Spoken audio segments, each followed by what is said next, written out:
Hey everybody, Greg here, and this video is a wood project. It's very simple. It's going to be involving creating a little clip, a wooden bracket essentially, to hold a car safety belt in place from retracting all the way. So this is a problem some people have depending on the adjustments available in your car. The seat belt might just keep retracting and kind of holding you back. Now you don't want to mess with the safety features of the car, but by having a bracket here, essentially it keeps that safety belt from retracting all the way. So it'll retract almost all the way, but you have some comfortable movement there while you're driving. And in the event that there's an accident, of course, the seat belt will lock in place as it's supposed to. You want to be careful then, as you're pulling that seat belt forward, or if you're getting out of the car or taking the seat belt off, that there is going to be that wooden block there, so you don't want it to scratch your head or whatever. And I believe there's some of these already on the market, but I wanted to create one that would be really custom designed and adjustable. So anyway, that's what I'm going to be doing here. And the first step is going to be just to kind of measure the width of that safety belt, the seat belt in the car, and then make sure my block pieces of wood are going to extend beyond that on either side. And I'm just going to have probably some bolts or some sort of easily adjustable clamp or something to hold that together. So anyway, I'm going to go ahead and measure the safety belt. All right, so here I am at the car, and I pulled the seat belt out a little bit so I can get a measurement here. And as you can see, that is about 2 inches. All right, so I made the bike ride over to Menards, got the wood that I need for this seatbelt clip, and just to recap what I'd mentioned, previously in my video here is that seatbelts typically have an adjustment that allows you to move that seatbelt up and down by 3 or 4 inches. And if it falls on your chest and your shoulder just right, great, it'll be comfortable. But if you're not one of the people who fits in that little narrow window of comfort level, you might have a seatbelt up here, crossing your neck, cutting in. It may be too low or whatever, and so that natural tension that's on the seatbelt will start to become irritating.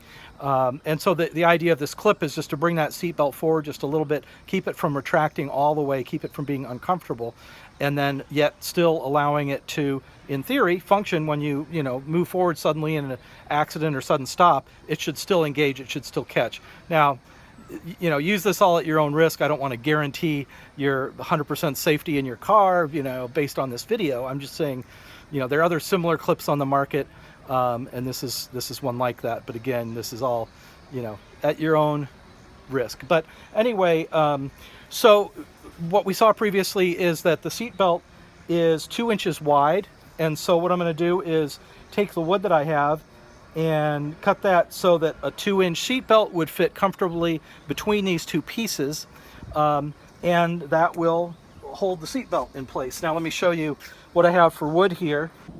Okay, so this piece of wood here, it's solid aspen. It's a 1/4 inch thick, 3 inches wide, and it's a 4-foot strip of wood. Now, I don't need these all 4 feet, right, for just a little seat belt harness holder. So what I'm going to do is I have some other projects in mind for the pieces that are going to be left over. One thing I need is a nice tripod for my iPhone, and either one that can stand on its own with a base, or maybe a piece of wood that I can have my iPhone attached to, and then that can be a little more easily secured onto a tripod that I have, a traditional tripod. I know that there are mounts you can get.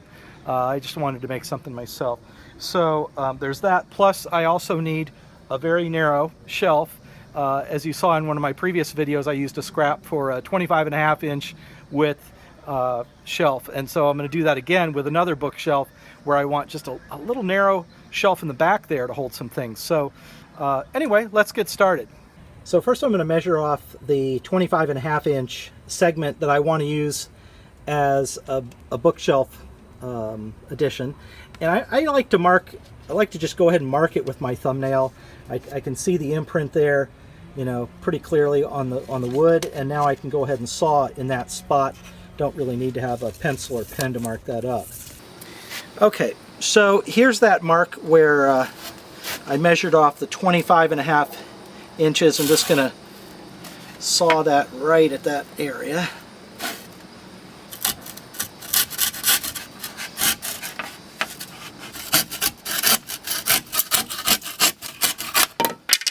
I'm not too worried about how rough that is because I'm going to go ahead and sand it off on the edge just to give it a more polished look. Now I have this other piece available for the seatbelt project. Okay, so after cutting a piece of wood that I'm going to use for a shelf, and then a couple more pieces that I assembled into a makeshift iPhone tripod adapter, which I've been wanting forever and couldn't quite find the one that fitted my needs, so I just made one. I'll do a cutaway video to a few visuals of that. Now I have this remaining piece of wood that I'm going to go ahead and use for that seatbelt clip. All right, so the next thing I need to do here is drill a couple holes in just one end of these boards. That I want those holes to line up, so I'm going to put them together. I'll bring my drill bit in maybe 1/2 inch or so from the edges and go away. From previous experience, I know I have to work that drill bit a little bit, make sure that hole is open just right for the bolts that I have to use on this project. Go ahead and go again.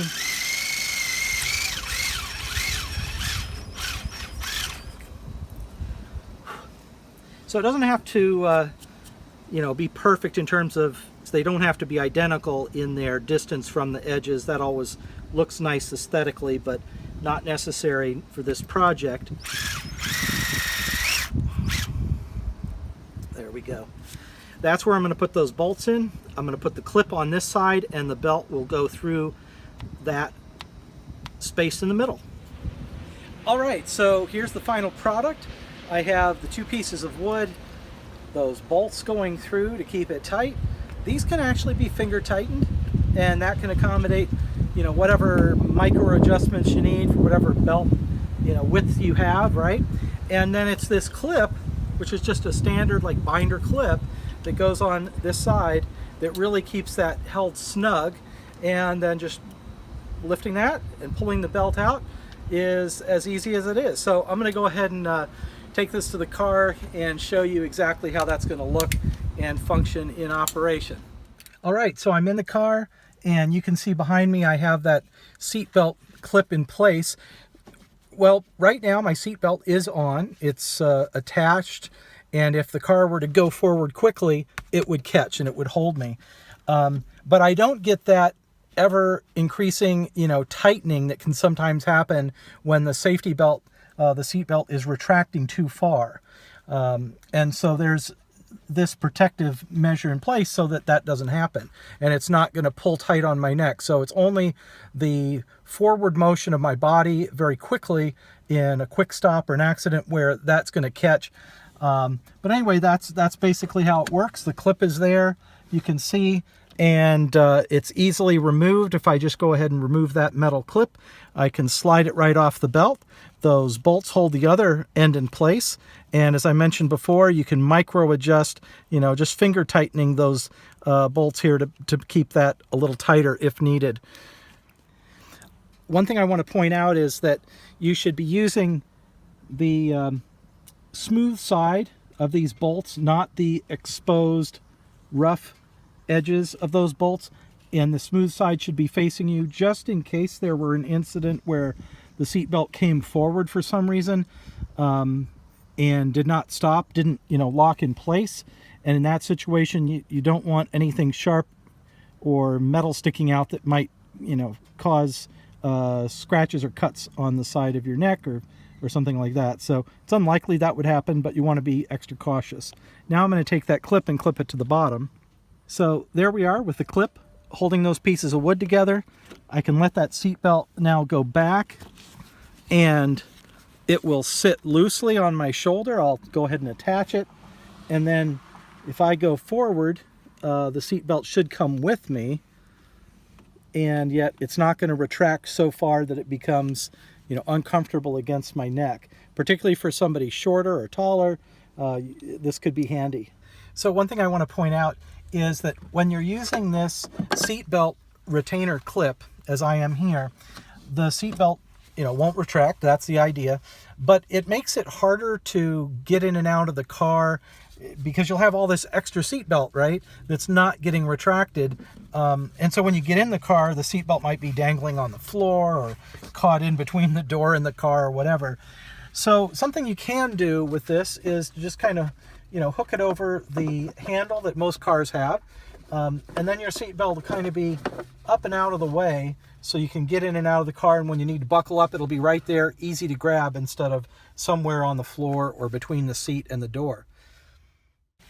But that's basically it. And I like it because it's inexpensive, easy to make. You can customize it yourself and use whatever hardware you prefer to make it just right for your situation. So anyway, hey, thanks for watching this video. To see more of my woodworking videos, just go to aboutgregjohnson.com/woodworking. You can find them there. Always happy to hear any comments, questions, suggestions that you might have. Appreciate getting those, and have a great day.